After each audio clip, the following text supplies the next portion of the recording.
ಪ್ರಕೃತಿ ಯಾವಾಗಲೂ ಮನುಷ್ಯನ ಜೊತೆ ಮಾತಾಡುತ್ತಲೇ ಇರುತ್ತದೆ. ಪಕ್ಷಿಗಳು, ಪ್ರಾಣಿಗಳು, ಗಾಳಿ, ಮಳೆ ಇವೆಲ್ಲವೂ ಯಾವುದೋ ಸಂದೇಶಗಳನ್ನು ಕೊಡುತ್ತವೆ ಎಂದು ನಮ್ಮ ಪೂರ್ವಜರು ನಂಬುತ್ತಿದ್ದರು. ಇಂದು ನಾವು ನೋಡೋದು ಹಸು, ನಾಯಿ, ಕುದುರೆ, ಆನೆ ಮತ್ತು ನರಿಗಳ ಶಕನಗಳು, ಶತಮಾನಗಳಿಂದ ಗ್ರಾಮೀಣ ಜೀವನದ ಭಾಗವಾಗಿರುವ ನಂಬಿಕೆಗಳು. 1. ಹಸುವಿನ ಶಕುನ. ಹಸು ಭಾರತೀಯ ಸಂಸ್ಕೃತಿಯಲ್ಲಿ ಪವಿತ್ರ, ಆದರೆ ಶಕುನಶಾಸ್ತ್ರದಲ್ಲೂ ಅದರ ಸ್ಥಳ ವಿಶೇಷ. ಹಸು ಮನೆಯಲ್ಲಿ ಬಂದು ಗಂಟಲು ಧ್ವನಿ ಮಾಡಿದರೆ ಮನೆಯವರಿಗೆ ಶುಭ ಸಂಭವ, ಹೊಸ ಕೆಲಸ ಶುರು ಮಾಡಲು ಒಳ್ಳೆಯ ಸಮಯ. ಹಸು ಬಾಗಿಲು ದಾಟಿ ಒಳಗೆ ಪ್ರವೇಶಿಸಿದರೆ ಮನೆಯಲ್ಲೊಂದು ದೊಡ್ಡ ಮಂಗಳ ಘಟನೆ, ಹೊಸ ಹಣದ ಆಗಮನ. ಕಡಿಮೆ ಹಾಲು ಕೊಡುವ ಹಸು ಅಕಸ್ಮಾತ್ ಅಧಿಕ ಹಾಲು ಕೊಡುತ್ತಿದ್ರೆ ಯಾವುದೇ ದೊಡ್ಡ ಶುಭ ಪ್ರಾರಂಭ ಅಥವಾ ಕುಟುಂಬದ ಸದಸ್ಯರ ಯೋಗ. ಹಸು ಹಿಂದಿರುಗಿ ಬಾಕಲಿಯಲ್ಲೂ ನಕ್ಕಿದರೆ ಮನೆಯವರ ಮೇಲೆ ದೈವಕೃಪೆ, ರೋಗ ಬಾಧೆ ಕಡಿಮೆಯಾಗುವುದು. ಹಸು ಜೋರಾಗಿ ಅಂಬೇ ಎಂದು ಕೂಗಿದರೆ ದೂರದ ಸಂಬಂಧಿಕರಿಂದ ಮಾಹಿತಿ ಅಥವಾ ಅತಿಥಿಗಳ ಆಗಮನ. ನಮ್ಮ ಪೂರ್ವಜರ ಪ್ರಕಾರ ಹಸುವಿನ ಚಲನೆಯ ದಿಕ್ಕು ಕೂಡ ಶಕುನ. ಪೂರ್ವ ದಿಕ್ಕಿಗೆ ನಡೆಯುವ ಹಸು ಶುಭ, ಪಶ್ಚಿಮಕ್ಕೆ ನಡೆದರೆ ಸಾಮಾನ್ಯ, ದಕ್ಷಿಣಕ್ಕೆ ನಡೆದರೆ ಎಚ್ಚರಿಕಾ ಸೂಚನೆ ಎಂಬ ನಂಬಿಕೆ. 2. ನಾಯಿ ಶಕುನ. ನಾಯಿ ಮಾನವನ ಆಪ್ತ ಸ್ನೇಹಿತ, ಆದರೆ ಅದರ ವರ್ತನೆಗೆ ಸಂಬಂಧಿಸಿದ ಶಕುನಗಳು ಬಹಳ. ನಾಯಿ ಮನೆ ಬಾಗಿಲಿಗೆ ಬಂದು ಬೊಗಳಿದರೆ ಹೊಸ ಅತಿಥಿನಳು ಬರಬಹುದು. ಎಲ್ಲ ದಿಕ್ಕಿಗೂ ನೋಡುತ್ತಾ ಬೊಗಳುತ್ತಿದ್ರೆ ಮನೆಯವರ ಮೇಲೆ ಏನೋ ಅಪಾಯ ಬರುವ ಸಾಧ್ಯತೆ, ಎಚ್ಚರಿಕೆ.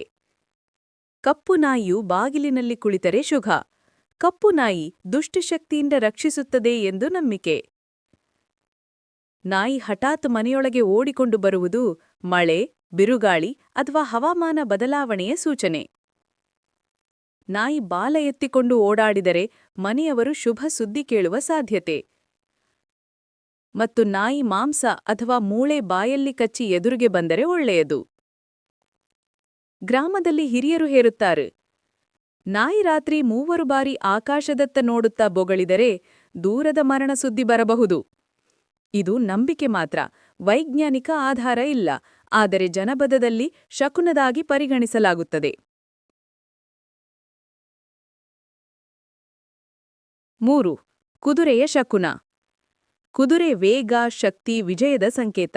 ಕುದುರೆ ಎತ್ತರವಾಗಿ 2 ಕಾಲೆತ್ತಿ ಹಿಂಡಿದರೆ ಆ ಸ್ಥಳದಲ್ಲಿ ದೊಡ್ಡ ಬದಲಾವಣೆ ಅಥವಾ ಹೊಸ ಕೆಲಸ. ಕುದುರೆ ಗಾಳಿ ನೋಡಿ ಮೂಗು ಬಿಚ್ಚಿ ಕಿರುಚಿದರೆ ಪ್ರಯಾಣಕ್ಕೆ ಉತ್ತಮ ಸಮಯ. ಬಿಳಿ ಕುದುರೆ ದಾರಿಯಲ್ಲಿ ಎದುರಾದರೆ ಶುಭ ಸೂಚನೆ, ವಿಶೇಷವಾಗಿ ವಿವಾಹ, ಉದ್ಯೋಗ, ವ್ಯಾಪಾರಕ್ಕೆ ಅತ್ಯುತ್ತಮ. ಕೋಟೆಯ ಬಳಿ ಕುದುರೆ ನಿಲ್ಲದೆ ಓಡಿದರೆ ಸೈನಿಕ ಅಥವಾ ಅಧಿಕಾರ ಸಂಬಂಧಿತ ಬೆಳವಣಿಗೆಗಳ ಸೂಚನೆ ಎಂದು ಪುರಾತನರು ನಂಬಿಕೆಯಾಗಿತ್ತು. ಕುದುರೆಯ ಕಾಲಿನ ತಾಳೆ ಧ್ವನಿಯನ್ನು ವಿಜಯದ ಧ್ವನಿ ಎಂದು ನೋಡಲಾಗುತ್ತಿತ್ತು, ಅದಕ್ಕಾಗಿ ರಾಜಭವನಗಳಲ್ಲಿ ಕುದುರೆ ಶಕುನಕ್ಕೆ ಬಹಳ ಮಹತ್ವ ಇತ್ತು. 4. ಆನೆಯ ಶಕುನ. ಆನೆ ಮೆರಗು, ವೈಭವ, ಸಂಪತ್ತಿನ ಚಿಹ್ನೆ. ರಾಜ್ಯ, ಮಠ, ದೇವಸ್ಥಾನಗಳಲ್ಲಿ ಆನೆಯ ಶಕುನವನ್ನು ವಿಶೇಷವಾಗಿ ಗಮನಿಸುತ್ತಿದ್ದರು. ಆನೆ ಕನಸಿನಲ್ಲಿ ಬಂದರೆ ಒಳ್ಳೆಯದು. ಆನೆ ಮನೆಯ ದಿಕ್ಕಿಗೆ ತಲೆ ತಿರುಗಿಸಿ ಕೂಗಿದರೆ ದೊಡ್ಡ ಮಂಗಳ ಕಾರ್ಯಕ್ರಮ, ಯೋಗ, ಸಮೃದ್ಧಿ. ಆನೆ ಕಿವಿಗಳನ್ನು ಬಡಿದು ಜೋರಾಗಿ ಕೂಗಿದರೆ ಮಳೆ ಅಥವಾ ಹವಾಮಾನ ಬದಲಾವಣೆಯ ಸೂಚನೆ. ಬಿಳಿ ಆನೆ ಕಾಣುವುದೇ ಅತ್ಯಂತ ಶುಭ, ಅದೃಷ್ಟದ ಶಕುನ, ದೈವಕೃಪೆ. ಆನೆ ಮನೆ ಬಾಗಿಲಿಗೆ ಹತ್ತಿರ ಬರುವುದೇ ಅಬ್ಬರದ ಮಂಗಳ ಶಕುನ.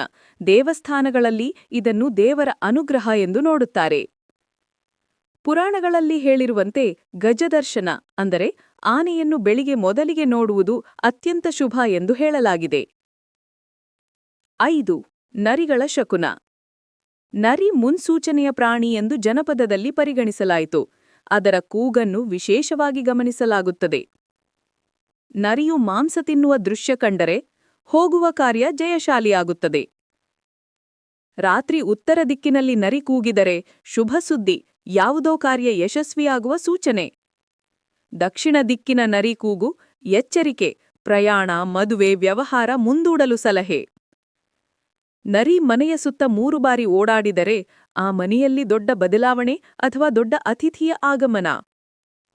ಒಂದೇ ಸಮಯದಲ್ಲಿ ಹಲವಾರು ನರಿಗಳು ಕೂಗಿದರೆ ಹವಾಮಾನ ಬದಲಾವಣೆ ಅಥವಾ ಹತ್ತಿರದ ಪ್ರಾಣಿಗಳಿಗೆ ಭಯ. ನರಿ ದಾರಿ ಅಡ್ಡ ಹಾಕಿದರೆ ಕೆಲವು ಕಡೆ ಅದು ಅಶುಭ ಎಂದು, ಕೆಲವು ಕಡೆ ಅದನ್ನು ಅತ್ಯಂತ ಶುಭ ಎಂದು ನೋಡುತ್ತಾರೆ. ನರಿಗಳ ಶಕುನ ಪ್ರಾದೇಶಿಕ ನಂಬಿಕೆಗಳ ಮೇಲೆ ಹೆಚ್ಚು ಅವಲಂಬಿತ.